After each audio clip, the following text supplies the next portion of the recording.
I've run through this a couple times this morning. I know 10 minutes is going to be hard, so I will speak fast. Hopefully we have time for some questions after. So as Amanda said, there's 10 goals, and goal number 8 is all about clean water. My name's Peter Navratil. I'm the manager of our water design branch here at the city, and I'm the staff lead for goal number 8. And the goal simply is enjoy the best drinking water of any major city in the world. So that goal, when GCAT was presented, had 2 targets to help support it. And in blue, they're shown here as always meeting the strongest of BC, Canadian, and World Health Organization standards. Second target supporting it was about reducing the per capita water consumption by 33% by 2020. We've spent a lot of time, a lot of effort engaging our advisory panel. And what we're going to propose when we bring our strategy forward is these 2 alternate targets. The first being always meeting the strongest British Columbia, Canadian, and appropriate international water standards. We felt like World Health Organization was low. It wasn't as stringent as we could be, and we know we can meet it. And we already have really good water, and so we felt like we were going above and beyond where that target was at. With respect to the water consumption, we wanted to take a step back and look at what is our real end goal here. And where we came to a conclusion was we wanted to extend the need to expand our existing sources. And I'll get into the local context as to where we actually get our water from. But the goal is more around fulfilling the city's water needs from existing sources in perpetuity, or for as long as we can imagine. And that would include offsetting population growth through a comprehensive conservation program. And that's what the bulk of what I want to talk about will be about. So again, the targets were revised to generate a larger conservation result over a longer period of time. And we feel like we have that time, and so let's maximize the effort. Again, when you look at a longer period of time, there's opportunities to be a little more cost effective. And really the end goal is to delay the need for the source expansion. So if we get into the local context, and that's where we want to spend a few minutes, really to understand where our water comes from. The region as a whole is served by 3 undeveloped protected watersheds, Cap, Seymour, and Coquitlam. They have alpine lakes that help support those lakes, and it's enough storage in our summer to serve us into the near future, in at least 2050, if not 2070, at our current consumption levels. The reservoirs are used for really seasonal storage. That's when the rainwater that's collected in there is stored and used. Only 22% of the annual rainfall is captured. The rest is released back into the rivers. So it's really that summer period that's of concern. It's a gravity-fed system, which means it has a low energy input, and we're very blessed to have them up in the mountains, very close to the source, with minimal GHG impacts, because there isn't a great need to do any pumping except out in some of the outlying suburbs. So getting to our second target about extending the sources as long as you can, what we're showing here is, if I can go back one. The blue line here is what we have estimated as being Vancouver's portion of the storage within the reservoirs. So you can see in black, here's our current consumption. Since 2003, we've been dropping dramatically.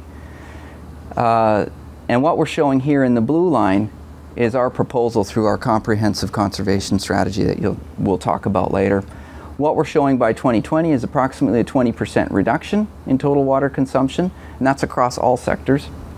And what this will allow us to do when we start to begin to factor back in population is delay source expansion well beyond 2100. And that's really the goal that we want to project. Before I get back right into the conservation piece, I do want to talk about quality. We do consistently meet provincial water quality standards, Health Canada, but there are a few things that we can do to continually improve on that, and it's ensure that we've got timely quality analysis and a strong cross-connection program to prevent cross-contamination from actual private properties that might be injecting things into their water system. We don't want it coming into our system. Continuing our infrastructure replacement program, we've had councils supporting us for 25 years on continual and adopting a life cycle replacement program. We are charging the true cost of water as a result of this.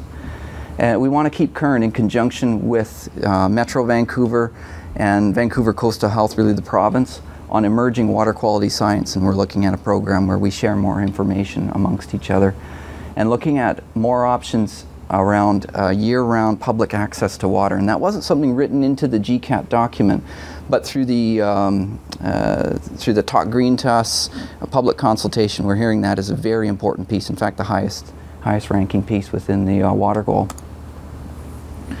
So getting into water conservation, first thing to do is look at the water usage by sector. And what you'll see here is 56% of the usage is from residential, 26% of that being multifamily dwellings.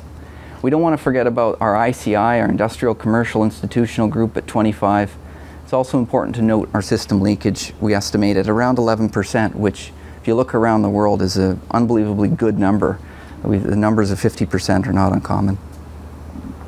So since 1990, we've experienced a 40% increase in population, and in that time we've also seen a 30% decrease in the per capita residential water consumption. So that's another part that's helping us support that second goal, where we think we've got room to move and we can offset population growth quite nicely. We do have some current conservation programs, but we're going to talk more about what we want to add as opposed to what we have. So I'm going to get into the conservation program, but one piece that's obviously of quite a bit of interest is universal metering.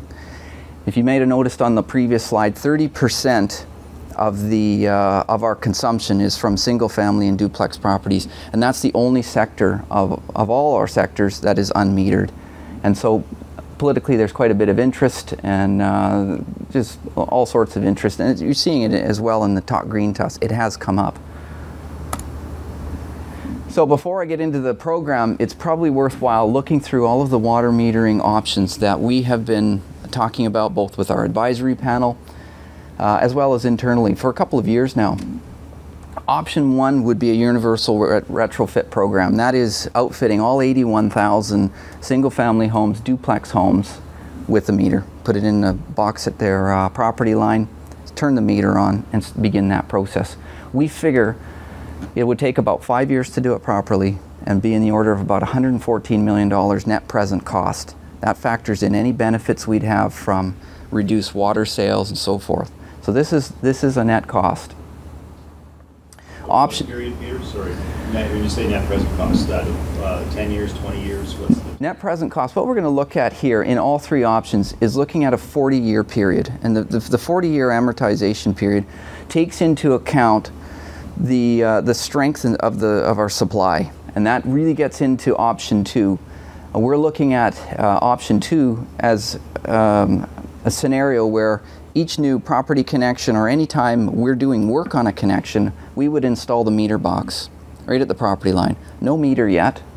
We don't quite need it yet. So to take on all of the cost of metering, billing it, all of those sorts of things, we have a 40-year window before there's going to be any significant pressure towards expansion of the sources. So when you look at a longer timeline and an opportunity to dovetail this with existing construction activity, we could put together an option for $42 million that at year 40, every property would be metered. It would be at year 40 when the meters actually go in the ground. So it also encompasses putting together funds aside now to put that actual meter in, and it's easy to retrofit the box once it's in. City of Courtenay, for instance, is doing this very strategy. Option three would see us install meters on any new single-family homes. This is an opportunity to now get into metering at a residential scale for all new developments. There is some efficiencies when you are looking at readings and installs, because you're looking all around the city. So it wouldn't be as, say, economical in terms of, I guess, cost efficiencies as looking at the universal program when you look at the total costs altogether and then work that back to cost per household. But it is an option that is, in term dollar-wise, falls in between options 1 and 2. And again, it installs it at the rate of development. So in our case, in about 40 to 60 years, most, if not all, of the city would be universally metered.